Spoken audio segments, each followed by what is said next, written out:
Donc là, finalement, on est un peu perdu. Vous êtes dans une maison depuis 20 mois, alors que vous avez une maison. Pourquoi louer une maison alors que vous en avez une déjà?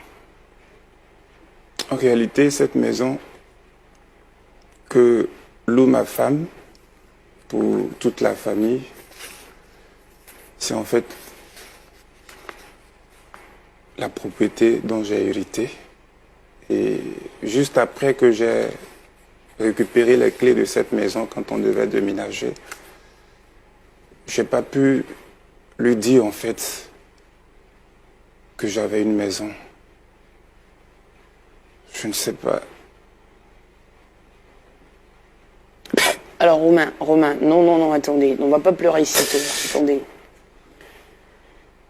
Ça veut dire quoi exactement? C'est-à-dire que vous êtes dans une maison depuis 20 mois,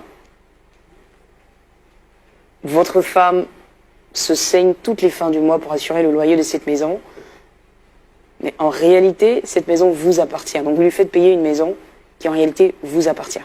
J'ai bien compris. Exactement. À combien s'élève le montant de cette maison, le loyer? Ce loyer nous revient à 150 000 francs le mois. Romain, ça veut dire que depuis 20 mois, toutes les fins du mois, vous faites encaisser 150 000 francs à votre femme. Elle ne sait pas que cette maison vous appartient.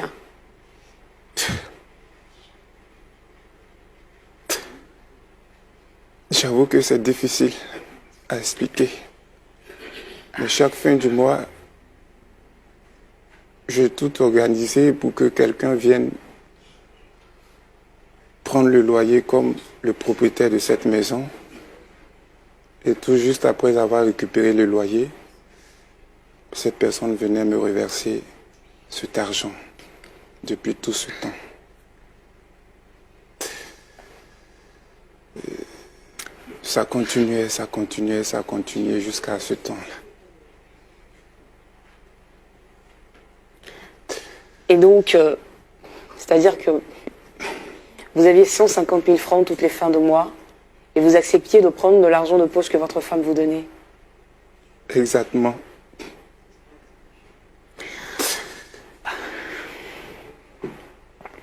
Romain, pourquoi aujourd'hui vous avez décidé de venir dévoiler cela à votre femme? Pourquoi vous ne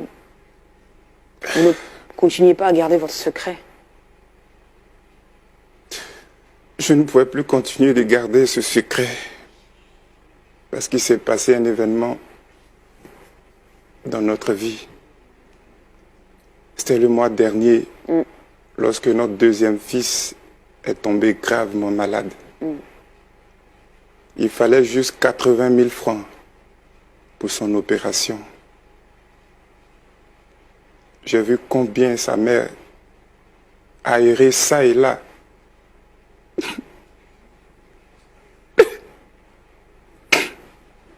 À la recherche de fonds. Et en même temps qu'elle avait le poids du paiement du loyer, il lui fallait trouver 80 000 pour sauver notre fils. Ce qu'elle n'a pas pu réunir dans le temps. Et mon fils est décédé. Après m'avoir versé le dernier loyer que j'avais pourtant. Mais je n'ai rien pu faire pour sauver notre fils alors que j'avais cet argent.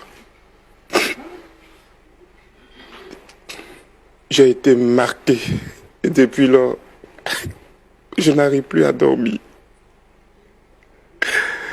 Chaque nuit est un enfer pour moi quand je vois le film de cette souffrance.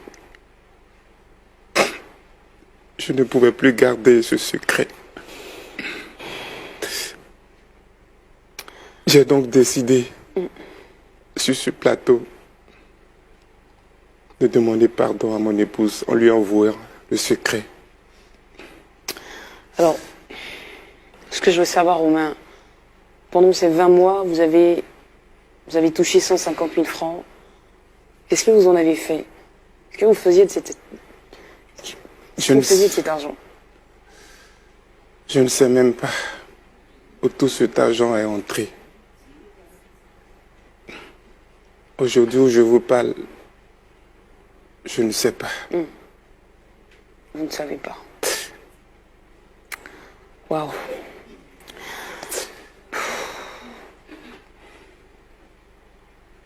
Alors votre femme va nous rejoindre tout à l'heure, Romain. Forcément, vous avez des appréhensions par rapport à sa réaction. Forcément. Je ne sais pas. Quelle sera sa réaction? Vous êtes conscient que vous allez la blesser ce soir? Très conscient que je lui ai transpercé le cœur. Mais j'ai décidé de recoller les morceaux, lui demandant pardon, afin de repartir sur de nouvelles bases. Waouh.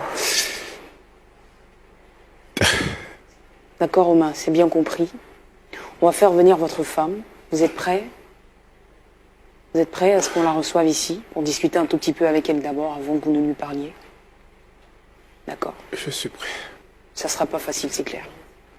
C'est bouleversant ce que vous nous dites. Imaginez combien de fois nous sommes touchés, nous qui vous écoutons. Et j'imagine l'état, enfin, j'ose même pas imaginer l'état dans lequel votre femme sera tout à l'heure. J'ose pas l'imaginer. Mais je ne vous juge pas non plus, d'accord? Alors reprenez votre calme. Et puis avec bien sûr la complicité de la production, on va faire entrer votre épouse Gisèle Amand, s'il vous plaît. On va l'accueillir, merci.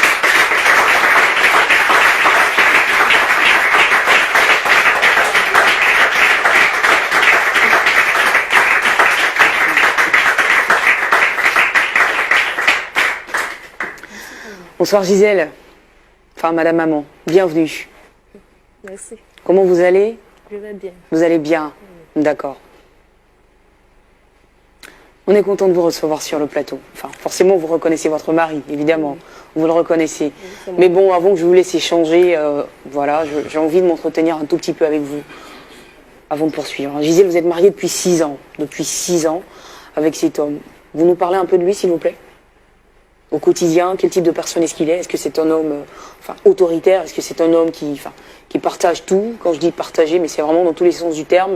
Est-ce que c'est quelqu'un qui donne? Est-ce que c'est quelqu'un qui s'ouvre à vous? Enfin bref, qui est votre mari? Mon mari, en tout cas, depuis 6 ans qu'on est mariés, c'est un mari qui est tendre, gentil, attentionné. En tout cas, il partage tout. Vous partagez tout? Il partage tout. D'accord. Les peines, on partage tout. D'accord. Alors quand vous dites que vous partagez tout, donc notamment, vous partagez à la fois ce qui est bien et ce qui ne l'est pas. Donc forcément les événements heureux comme malheureux. Est-ce qu'il y a eu des moments de votre vie de couple très difficiles où vous avez eu probablement besoin l'un de l'autre, en fait?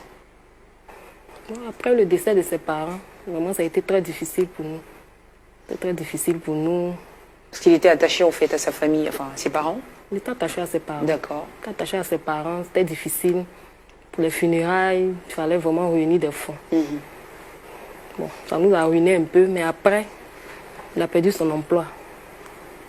Après, il a perdu son emploi et puis il a essayé de relever le défi. Relever le défi, ça c'est que on perd notre fils. Alors quand je vous regarde, en fait, je lis de la tristesse véritablement sur votre visage. J'ai l'impression qu'il y a un poids qui est là et qui ne part pas. Vous essayez de faire bonne figure, mais qui est quand même là. Est-ce que je dis vrai ou... Oui. D'accord. Et pourquoi il y a ce poids sur vous? Pourquoi? Toutes les charges pèsent sur moi. Trop de charges. Trop de charges. Il est au chômage, trop de charges pèsent sur moi. C'est difficile, la vie est vraiment difficile. Vraiment difficile. Donc en fait, depuis que votre mari a perdu son emploi, il a fallu tout réorganiser dans la maison. Dans la maison. Donc toutes les charges... Toutes les charges, le loyer, le transport, même pour aller chercher du boulot, le petit déjeuner, les factures. Vraiment, c'est moi.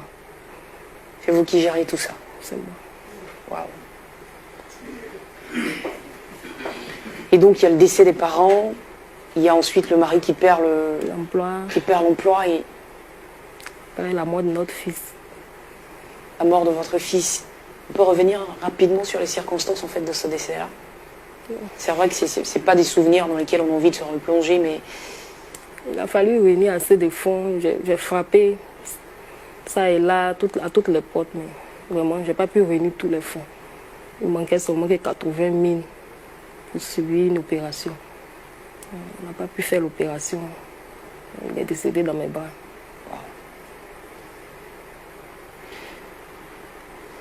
Alors vraiment, je suis désolée, mais en même temps, je suis de tout cœur avec vous. Madame Maman, c'est pas facile d'être une femme et porter, voilà, tout ça toute seule.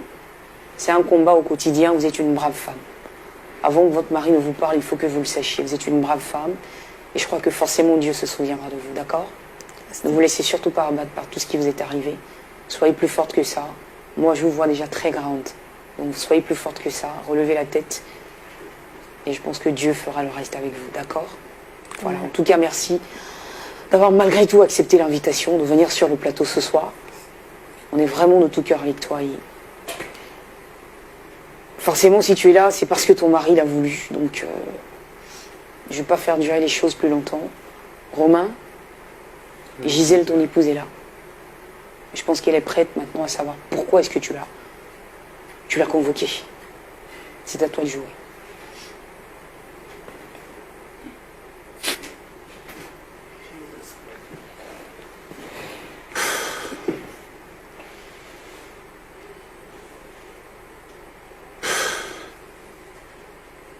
Chérie. Oui, chérie. Merci d'être venue. Tu vas bien, chérie? Je vais bien. Et toi? Ça va. Chérie, tu sais que je t'aime. Moi aussi, chérie. Tu as été toujours une femme exemplaire pour moi. Merci. Tu as toujours été là quand j'ai eu besoin de toi. Je ne sais rien, chérie. Quand j'ai perdu mes parents, tu m'as donné la raison de revivre. Par amour que je le fais. Même dans mon chômage, tu n'as pas changé. Chérie, je voulais te dire merci. Pas de merci à cela. Ce n'est que mon devoir de femme. Mais tu sais, chérie, s'il te plaît, promets-moi que tu vas me pardonner pour ce que je vais te dire. Te pardonner? Chérie, s'il te plaît, promets-moi. Te pardonner par rapport à quoi? Que tu seras forte et tu vas me pardonner. Car tu ne méritais pas ça. Que veux-tu dire, chérie? Tu as tellement souffert de ma cruauté. Mais tu parles de quoi? Oh Dieu. S'il te plaît, chérie. Tu sais,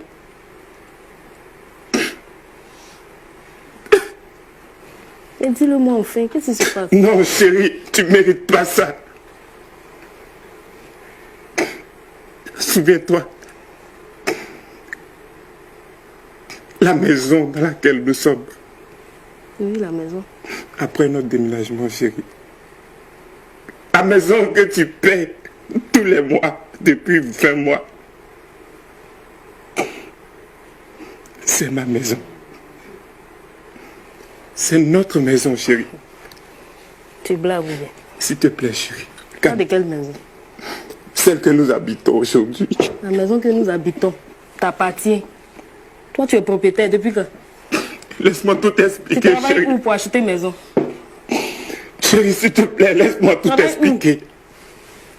Tu travailles où? Dis-le-moi. Tu parles de quelle maison?